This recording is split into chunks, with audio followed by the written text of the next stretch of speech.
Hi friends, it's Kathleen Rensel. I'm bringing you, I think, the first of a couple, maybe 3 videos.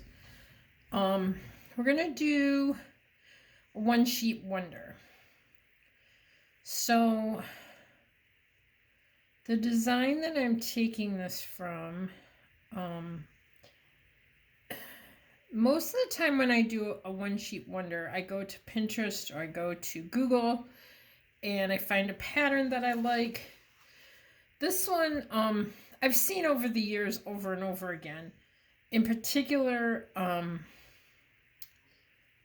it came from a website, stampingjill.com. So I want to give that person credit for this because that's where I found it. The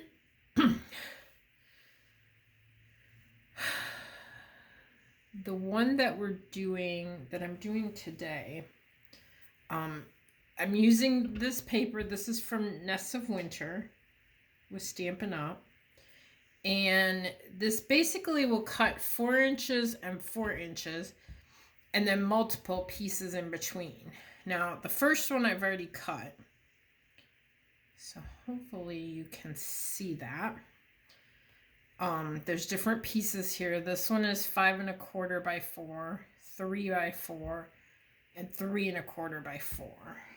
Now I'm going to cut these other two on video.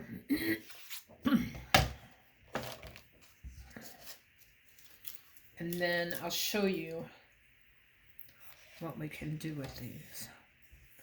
So I'm going to measure it to 4 inches. And we'll cut that. The next one is going to be a 2 inch.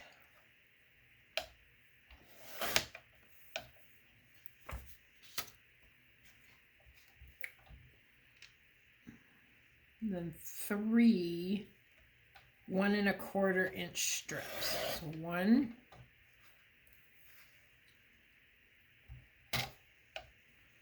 2,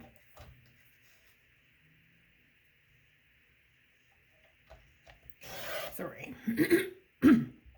Now, if you guys can't see this, it's just doing the cutting pieces, and I'll show you here at the end.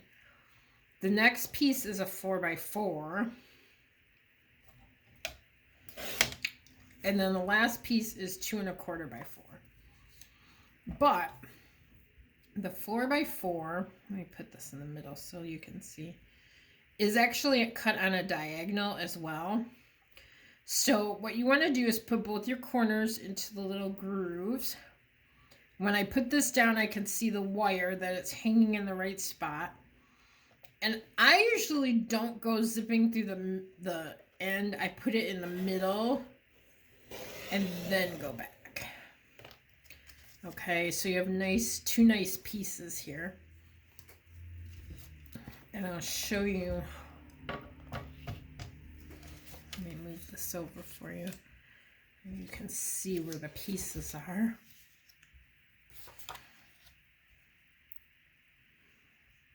I'll move it up a little bit. These 3 pieces, these 3 will actually make 1 card on their own.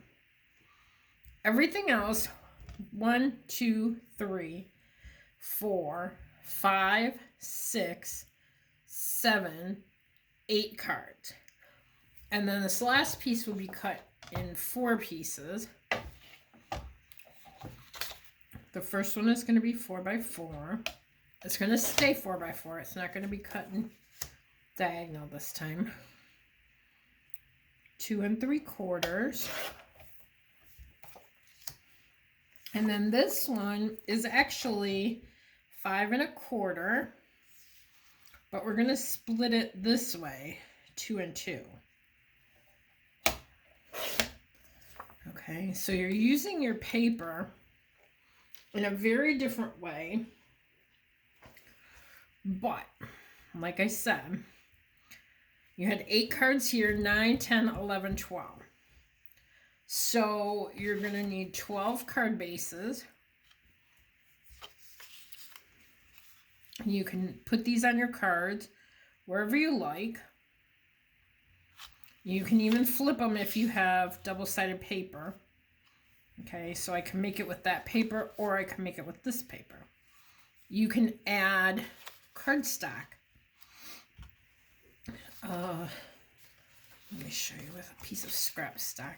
This is a little bit bigger than I would want, but you can see if you cut the paper to the edge, you would have, this would have cardstock and this would have pattern, or you could turn it the other way as well. Okay, this way to me it looks very foresty, outdoorsy. Okay, so let's say we leave it like this. Then what if we go back? I'm grabbing some pieces here, and we take a piece like this and we put our sentiment on there. That's your card. Okay, very easy peasy. One thing I do want to mention, and I mentioned this to the girls when we did our Zoom. Don't forget, if these are directional, as these are both vertical patterns.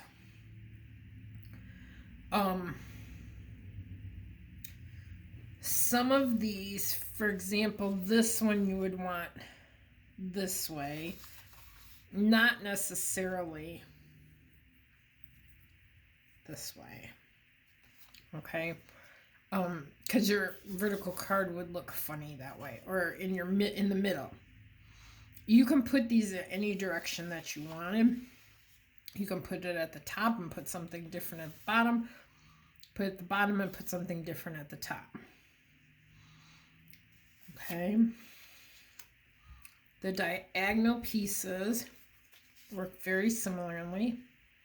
They're going to be just like this. Or the other one will be at the top. Now, you could do something like this. If you want to combine pieces, there's no rule that you can't do that. Okay? But this is the way the original was done. And this is the way that I've seen it before, where each piece is excuse me, each piece is its own bit. Now this one is the other one that's a little bit different. You can put it like this. Let's say you had a wood background in the behind this. That might look really pretty. Okay. You can also use it sideways in a card like that. Okay, so that's gonna just explain the basics. The next part is where you add your creativity. Okay, add some cardstock. Let's see. Let me grab a little scrap here. Let's say we put this big one, that will fill up your page, but then you wanted a small scrap across the middle. Okay, use your scraps. That's what this is great for. You could do it at the bottom. You could do, let's see, that's upside down. You could do something like that. And most of these, while we're looking at Christmas cards today, you can use this as sympathy, get well, birthday, any of those would work great with this. Okay, so there's your video. We will have some pieces in the Facebook group of completed projects. This is part of your card challenge. If you complete this, excuse me, if you complete this and make all 12 cards or 10 cards, however many cards you get out of it, then take your picture and post it on my Facebook page or my VIP group page. Okay. I'd love to see what you do with this. Thank you for joining me today.